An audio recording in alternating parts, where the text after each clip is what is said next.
No. So you went to Vassar and Yes. majored in child development. And minored in history. Oh. And this was now for the young people who remember Vassar now as a heterogeneous school. It was all women, and it was quite something. It was liberal, and we had come from a very conservative community.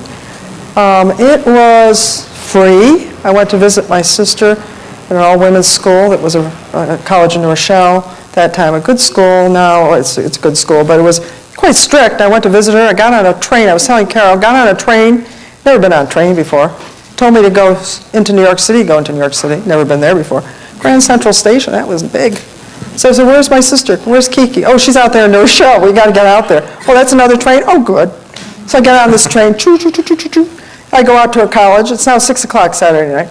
And I arrive, and there was an Ursuline nun at the desk, and she said, I said, I'm Elizabeth McAnarney. I'm looking for Kiki. She said, Catherine? I said, yes, that's my sister. I came to see her tonight. She said, oh, it's 5 o'clock. She's in her room.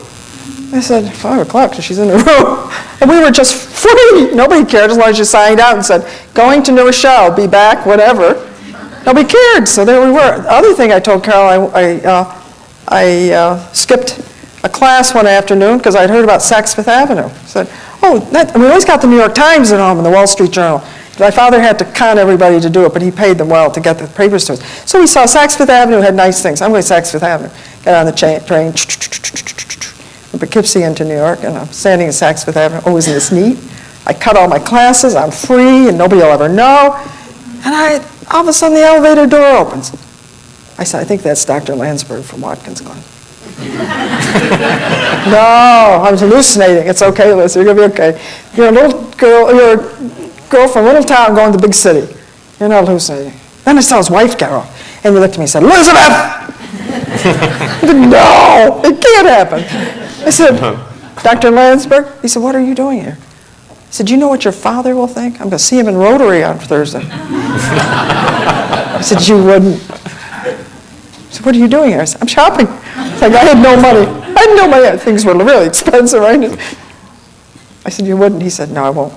I think you better go back to Poughkeepsie. So when he said that, I said, okay. Choo, choo, choo, choo, choo. He got a deal. It was so funny.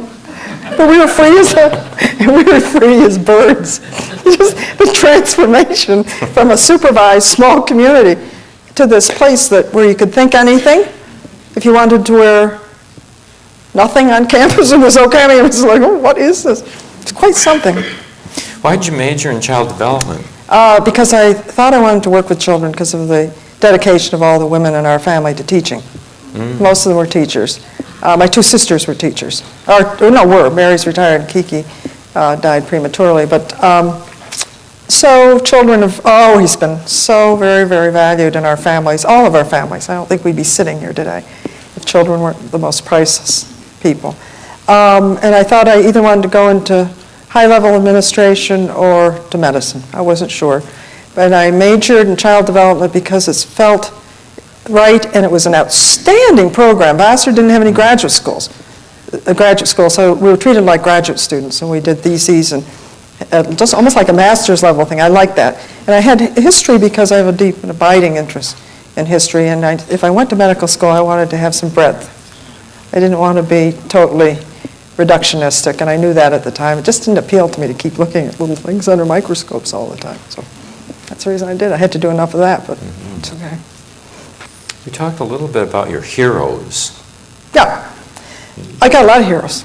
And that is, we talk about children. Children are heroes. They're probably our biggest heroes. But adult heroes, Harry Truman, who comes a few miles away from where Edie lives now, in Independence. I loved him because he just said what he thought. And of course, he was quite maligned. I'm not sure how good a president he was. I think a lot of us who grew up at that time have some conflict about the enormity of the pain that was caused people, but who knows? I mean, but he was a little haberdasher from Independence, Missouri, or wherever he came from out there in Missouri. He married Bess, and when he went to the White House, Bess went home to a house that looked just like our house. She sat on the porch, and she chatted with her mother-in-law, and she had a great time. There's a wonderful book, by the way, called First Mothers, written by Bonnie D'Angelo, that talks about the mothers of presidents. And there sat Bess and her mother, his mother, I think it was. I don't know who it was, but the women were very strong influence in some of the presidents. I love Sam Ervin. How many of you know Sam Ervin or remember him?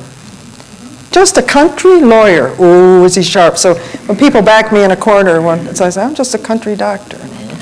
Sam, where are you now? I just loved it. So he's great. Watergate. Watergate, that's right. Sam Ervin Watergate. He just outsmarted everybody. I don't know a lot about Eleanor Roosevelt. Well, she becomes a much more interesting character when you read about her. Really, I had no idea with her background, but she certainly did good things in a way and took terrific risks around taking care of the underserved, and I'm learning more about her. Our mother. Don't talk about her when you talk about the family lineage.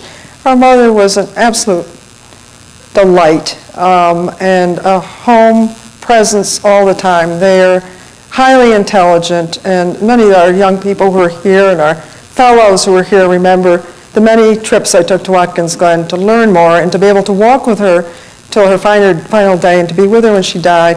Learned so much from the time she was 75 to almost 100. Oh my, how rich. And I always thought she was terrific, but each day I kept seeing this flower blooming. And the flower was fading on one side and the flower was blooming in another. And so I just think and these poor souls had to listen to all this. Rich, I just got back from Watkins Glen, and guess what Mommy just did? She was dancing around the table when I got home. She was almost 90. And she was totally with it, but she was happy. She had the windows open, and the spring was coming in, and she was a happy woman. Or I saw her, we went up to the state park, she was swinging. I said, Mother, if you fall, you're going to break your hip. Wouldn't that be too bad, she said. I'm having fun, leave me alone. Push me on this swing. She goes, whoa. So there's a lady. I mean, it's pretty good. Mm-hmm. My sister said she died with a great dignity despite her disability. So isn't it? It's important to remember. Yeah. A lot of heroes. Carol's a hero. Rich is a hero. I mean, without good people, good family, it just doesn't happen. The theme throughout all this, by the way, is family. Whether it's your family of origin, whether it's your family to whom you marry into, or whoever, the family of the Society for Adolescent Medicine. This is a family, and Edie is very central to this. I walked in yesterday, did something terrible, went to the board meeting to see where she was, and hear somebody say, who's that? And I said, hi, everybody. Edie said, hi. I said, she's still there. Okay, I'm leaving, Carol. Let's get out of here. And family of your division. The fellows, for example. I find our fellows are our mentors, and there are many of them, and several of them here today. And the people who really continue to teach us, continue to be our mentors, are our students and our fellows and our residents. But our fellows, I have to mention Rich Cripey. For the days I wanted to be in Watkins, I'd go to Rich and say, I'll pay you back someday. I want to go to Watkins. Oh, it's okay, listen. His beepers are going off. I said, well, here's my beeper. And he's going along with about 5 beepers on. And I say, thank you, Rich. And I'd like to acknowledge Rich because he's been there. And Arthur gave me a lot of challenges, and bless him. He's one of my players.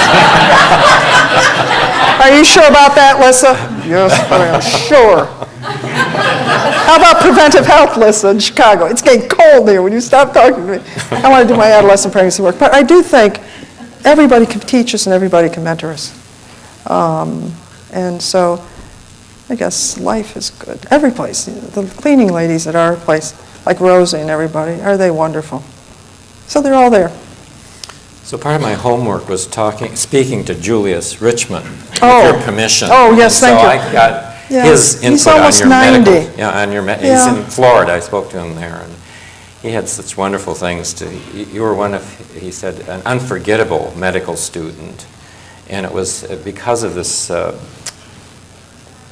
commitment to improving the quality of the child, even when you were a medical student. Oh yeah, I was out there challenging into that and all. And this tremendous social consciousness that I think has played itself out through your whole career. That's interesting. Yeah, I hadn't thought about it. Yeah, I hadn't thought about that too. And so he was really also honored that you were able to maintain friendships all through your life together as well. But he was very impressed. He was the chair of pediatrics at Upstate Medical Center in Syracuse, where you took your medical degree and then also where you did your residency, and then in 2000, you received an honorary Doctor of Science degree in 2000. Yeah, it was quite spectacular, you know, to be honored by your institution. And I had a chance to address the medical students, bless their souls. There they were, wonderful. I just asked them to remember to be a physician is a great privilege, and to not become cynical. And remember the patient's at the center of everything you do, no matter what you do. No matter how high you fly, just remember there's always a patient out there you're working for. And it was just lovely, and I'm so grateful to them. Dr. Richmond is an interesting character in and of himself, who, as you probably know, was our Surgeon General under Mr. Carter, who was one of the co-founders of Project Head Start when I was there. He was dean of the medical school, he was chair of the department, and he was creating Head Start in Washington a lot. So you already knew that he was an unusual and competent individual, and so I tried to spend as much time as I could. The reason I went to Syracuse was he taught a year-long course in child study. And I was told there are two places when I was a Vassar to go, either Yale or Syracuse. Syracuse? What's in Syracuse? And he said, Julie Richmond. And people knew at the time that he was a phenomenon. Yeah, so bless his soul. He's not about 90, I think, now. He always, actually, this is awful to say, and I hope none of his relatives are here, but he always looked rather mature from the time that we knew him. And I'm figuring I met him 45 years ago. He hasn't changed at all. Look at this man. And he talks the same way, and he's brighter than ever. Oh, my Lord. He's a remarkable man. Talk about heroes. And then he sort of directed you to your next level with Bob Haggerty. Yes. He felt, as some of the people remember, the residencies were rather cut and dried at that point. Children died, period. You know, from H-flu meningitis, they died from ALL, they died from cystic fibrosis, and so, you know, after a year and a half, I said, is this what life is about? I mean, I've got this down pretty, you know, we didn't have a lot of interns or residents, so I went to Dr. Richmond and said, you know, this is sort of boring.